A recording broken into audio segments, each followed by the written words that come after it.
L'intelligence artificielle générative est partout. Dans nos téléphones, nos ordinateurs, nos maisons et désormais aussi dans nos salles de classe. Elle promet d'accompagner l'apprentissage, de le rendre plus personnalisé, plus efficace et de préparer les élèves au monde de demain. Mais dans cette course vers le futur, une question essentielle se pose. Comment protéger les élèves des risques d'une dépendance excessive à l'IAG et surtout, comment préserver leur intégrité intellectuelle et personnelle? En effet, l'IAG, par sa capacité à répondre rapidement, à corriger, à proposer des solutions, peut devenir une béquille confortable pour les élèves. Mais lorsqu'une béquille remplace la marche, c'est tout l'équilibre qui s'effondre. Nous, enseignants et enseignantes, avons la responsabilité de montrer le chemin, d'éduquer à l'utilisation responsable de ces outils, tout en préparant nos élèves aux exigences académiques et professionnelles. Dans cette capsule, nous allons explorer ensemble les risques d'une dépendance excessive à l'IAG, mais surtout nous réfléchirons ensemble sur des méthodes pour cultiver l'esprit critique, encourager l'intégrité académique et garantir que l'IAG reste un allié et non un substitut.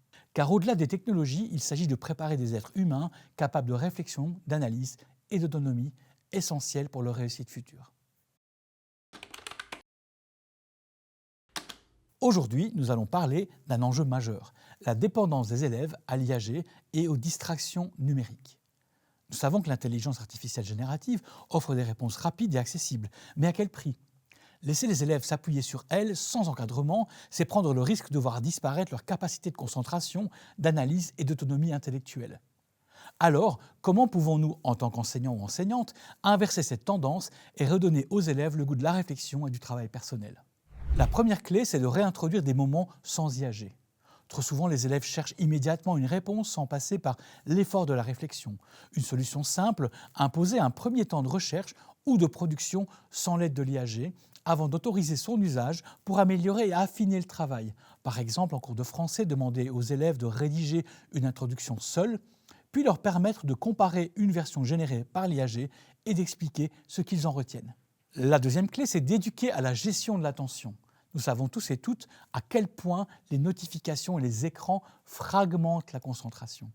Pourquoi ne pas intégrer en classe le développement des habitudes simples, comme par exemple le mode avion activé lors des phases de lecture et d'analyse, ou encore expérimenter la méthode Pomodoro en alternant 25 minutes de travail intense et 5 minutes de pause pour améliorer leur endurance cognitive. Mais limiter l'usage de l'IAG ne suffit pas. Il faut aussi stimuler l'engagement actif des élèves. Une approche efficace consiste à organiser des débats sans IAG où les élèves doivent construire et défendre leurs arguments uniquement avec leurs connaissances et leur raisonnement. Dans le cadre d'un débat critique, on peut aussi demander à l'IAG de jouer un rôle et de participer au débat. On peut aussi leur donner un texte généré par l'IAG et leur demander de détecter ses erreurs et approximations. Une autre piste consiste à encourager l'auto-évaluation et la réflexion sur leurs propres apprentissages. Après chaque exercice, chaque élève peut noter ce qu'il a réellement compris seul et ce qu'il a découvert grâce à l'IAG. Cette prise de recul leur permet de mieux percevoir les limites et les apports de ce genre d'outils. Enfin, il est essentiel d'éveiller l'esprit critique des élèves sur l'IAG elle-même. Trop souvent, ils prennent les réponses générées comme des vérités absolues. Un bon exercice est de leur faire comparer les informations fournies par l'IAG avec plusieurs sources, afin qu'ils apprennent à détecter les incohérences et à remettre en question ce qu'ils lisent. Et surtout, nous devons garder à l'esprit que la majorité de nos élèves sont mineurs. L'usage de l'IAG doit être cadré et sécurisé afin qu'ils n'accèdent pas à des contenus inappropriés et qu'ils développent un rapport sain avec ces outils. Il est donc essentiel d'encourager un dialogue ouvert sur l'usage de l'IAG non seulement en classe, mais aussi avec les parents. Nous recommandons aux enseignants et enseignantes d'expliquer aux familles comment l'IAG peut être utilisé dans un cadre éducatif, quels sont ses avantages, ses limites et comment aider les élèves à en faire un usage raisonné et responsable. Un simple échange entre enseignants et enseignantes, élèves et parents peut faire une réelle différence dans la manière dont ces outils sont perçus et utilisés au quotidien. L'objectif n'est pas d'opposer l'IAG et l'apprentissage, mais de l'intégrer de manière équilibrée. L'IAG doit rester un outil, pas un substitut à la pensée humaine. Notre rôle est de former des esprits curieux, autonomes et capables de naviguer dans un monde saturé d'informations. Pour cela, nous devons leur apprendre à doser intelligemment leurs usages des technologies, à travailler avec, mais surtout à penser par eux-mêmes. Car si l'IAG est puissante, c'est l'intelligence humaine qui fait toute la différence. L'intégrité académique est l'une des pierres angulaires de notre système éducatif. Elle repose sur la responsabilité, l'honnêteté et l'effort personnel. Pourtant, l'IAG a rendu plus facile que jamais le plagiat ou l'utilisation non encadrée de contenus générés automatiquement. Alors comment prévenir ces dérives? Par exemple, en encadrant l'usage des outils IAG. Au lieu d'interdire l'IA, qui fait désormais partie de notre réalité, il est essentiel d'enseigner aux élèves à l'utiliser de manière responsable. Présenter l'IA comme un assistant, une source d'inspiration et non comme un substitut à leur réflexion. Encouragez-les à utiliser ces outils pour générer des idées ou des ébauches, tout en les responsabilisant dans l'élaboration finale.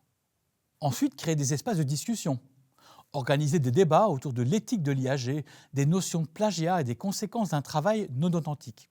Impliquez vos élèves dans ces réflexions pour qu'ils ou elles comprennent pourquoi l'intégrité académique est si précieuse. Ensuite, valorisez l'effort personnel. Insistez sur l'importance du processus d'apprentissage plutôt que du résultat. Les erreurs font partie du chemin et un travail honnête, même imparfait, vaut mieux qu'une production brillante mais assistée. Par exemple, plutôt que de rejeter l'IAG, proposez un exercice où les élèves utilisent un générateur de texte, comme Copilote, pour répondre à une question. Ensuite, demandez-leur d'évaluer cette réponse, d'en identifier les erreurs et d'expliquer comment ils l'auraient améliorée par eux-mêmes. Ils ou elles apprendront ainsi à critiquer et à dépasser la machine. Vous pouvez également leur demander de compléter une fiche dans laquelle ils ou elles précisent la manière avec laquelle ils ou elles ont utilisé l'IAG pour leur travail en joignant des prompts et interactions en PDF par exemple. Il est aussi conseillé de faire appel à des formulaires d'engagement sur l'honneur pour des travaux plus importants comme le travail de maturité par exemple. L'avenir des élèves repose sur un subtil équilibre, savoir utiliser les outils d'IAG tout en développant des compétences humaines indispensables. Les technologies évoluent, mais certaines compétences resteront essentielles.